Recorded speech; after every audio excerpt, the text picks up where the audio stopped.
வணக்கம் அன்பான உறவுகளே, நான் நல்லா இருக்கேன். நீங்கள் நல்லா இருப்பீங்கன்னு நினைக்கிறேன். எப்பயுமே நம்ம நல்லா இருப்போம்னு நினைக்கிறேன். நிச்சயமாக நாமளும் இந்த உலகமும் நிச்சயமாக நல்லா இருக்கும். சரிங்களா? இன்றைக்கி ஒரு பதிவு என்ன அப்படின்னா, உங்களுக்கெல்லாம் தெரிஞ்சிருக்கு, தமிழ்நாட்டை வந்து ராஜாக்கள் காலத்தில் பாண்டிய மன்னர்கள், சோழ மன்னர்கள் ஆண்டுக்கிட்டு இருந்தாங்க. பாண்டிய மன்னர்கள் மதுரையும், சோழ மன்னர்கள் வந்து தஞ்சாவூரை தலைமையிடம் கொண்டு ஆண்டாங்க. அதே மாதிரி நம்ம திருநெல்வேலி சைடு வந்து பாளையக்காரர்கள் அப்படின்னு ஒரு குரூப் ஆண்டுக்கிட்டு இருந்துச்சு இல்லைங்களா? அப்போது நான் இது படித்தேன். அதாவது பல காலத்துக்கு முன்னாடி படித்ததுனால சரியாக நினைவில்லை. இருந்தாலும் இது வரலாற்றை தேடி பார்த்தோன்னா இது உண்மையாக இருக்க வாய்ப்பு இருக்குது அப்படின்னு நினைக்கிறேன். ஆந்திராவிலேருந்து கெட்டி பொம்மு அப்படிங்கிறவர், அதாவது ஆந்திராக்காரங்க, அவர்கள் தொழில் வந்து ஆரம்பத்தில் ஒரு வழிப்பறி மாதிரி அந்த மாதிரி இருந்தவங்க கொஞ்சம் கொஞ்சமாக வந்து ஆந்திராவிலேருந்து கொஞ்சம் கொஞ்சம் இடம்பெயர்ந்து புலம்பெயர்ந்து என்ன செஞ்சுறாங்கன்னா திருநெல்வேலிக்கு வந்துடுறாங்க. திருநெல்வேலியில் வரும்போது அங்கே சின்ன சின்ன பாளையக்காரர்கள், ரொம்ப சின்ன சின்ன ராஜாக்கள் இருப்பாங்களா, அவங்கள ஒருத்தருக்கு ஒருத்தர் சண்டை போட்டுட்டு இருக்கும்போது அதில் யாரையோ ஒருத்தரை சமாதானப்படுத்தி ஒருத்தரை வந்து வெற்றி கண்டோ வந்து கெட்டி பொம்மு என்ன செஞ்சிடறாருன்னா ஒரு பாளையத்துக்கு ராஜாவாயிடுறாரு. ராஜாவாகி அப்படியே அந்த கொஞ்சம் கொஞ்சமாக தன்னோட எல்லை விரிவுபடுத்தி திருநெல்வேலி சமஸ்தானத்துக்கு வந்து பெரிய ராஜாவாயிடுறாரு. அவர் ஆந்திராக்காரர் தான், இருந்தாலும் தமிழ் நல்லா கற்றுக்கிட்டு தமிழை நல்லா பேசி தமிழ் மக்களுக்காகவே வாழ்ந்து தமிழுக்காகவே வந்து நிறைய பண்ணியிருக்காரு.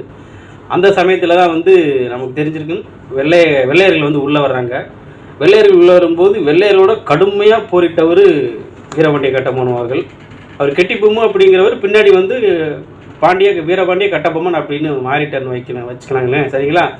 அவர் வந்து வெள்ளையர்களோட சரிக்கு சமமாக போரிடுறார். இருக்கிற வரைக்கும் வெள்ளையர்களால் ஒன்றுமே பண்ண முடியல வைங்க.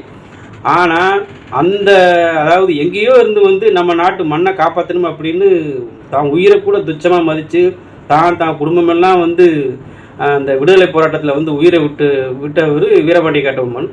ஆனால் அதே அந்த பாளையங்கோட்டையில் பிறந்த அந்த எட்டப்பன் அப்படிங்கிறவர் தான் வீரபாண்டிய கட்டபொம்மனை காட்டி கொடுக்குறாரு. இப்போ பார்த்தீங்களா, எங்கிருந்து வந்தவர் நம்ம மண்ணுக்காக உயிரை விடுறார்.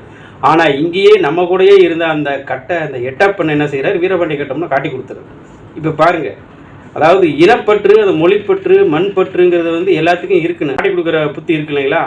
அந்த மாதிரி அந்த காலத்திலே இருந்திருக்கு. இயேசு புராணை காட்டி கொடுத்தவர் வந்து ஒருத்தர் யூதாஸ் அப்படிங்கிறவர் நினைக்க 30 வெள்ளி காசுக்கு காட்டி கொடுத்துருக்கிறாரு.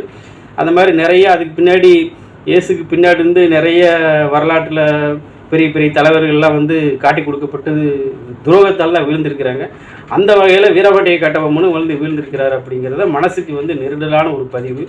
இதை வந்து ஒரு தமிழ்நாட்டுக்காரர் செஞ்சு தமிழுக்கே இழுக்கு தேடி கொடுத்துட்டார் அப்படின்னு தான் சொல்லணும். அந்த எட்டப்பனோட வாரிசுகள்லாம் இப்போ எப்படி இருக்குன்னு தெரியல. ஒரு வேளை இருந்தாங்க அப்படின்னா தெரிஞ்சிருந்தாங்கன்னா உண்மையிலே ரொம்ப நல்லது தான். தெரிஞ்சு இருக்கிறது ரொம்ப நல்லதுன்னு நினைக்கிறேன். இது வந்து என் மனசுக்கு ரொம்ப நாளாக இந்த பதிவை போடணும்னு நினச்சிக்கிட்டே போட்டுட்டேன். மற்றபடி யாரை காயப்படுத்தணுங்கிறதுலாம் இல்லை. ஆனால் அது எங்கிருந்தோ வந்த ஒரு வீரபாண்டிய கட்டபொம்மன், கெட்டி பொம்மு என்ற வீரபாண்டிய கட்டபொம்மன் வந்து நம்ம மண்ணை காப்பாற்றுறதுக்காக கயத்தாரில் உயிரை விட்டார். அப்படிங்கும்போது அந்த கயத்தார் வெளியே போகும்போது எனக்கு உண்மையிலே என்ன அறியாமல் கட்டி வந்துருக்கு. நீங்கள் இதை பற்றி என்ன நினைக்கிறீங்க அப்படின்னு கமெண்ட்ஸில் சொல்லுங்கள். Thank you very much.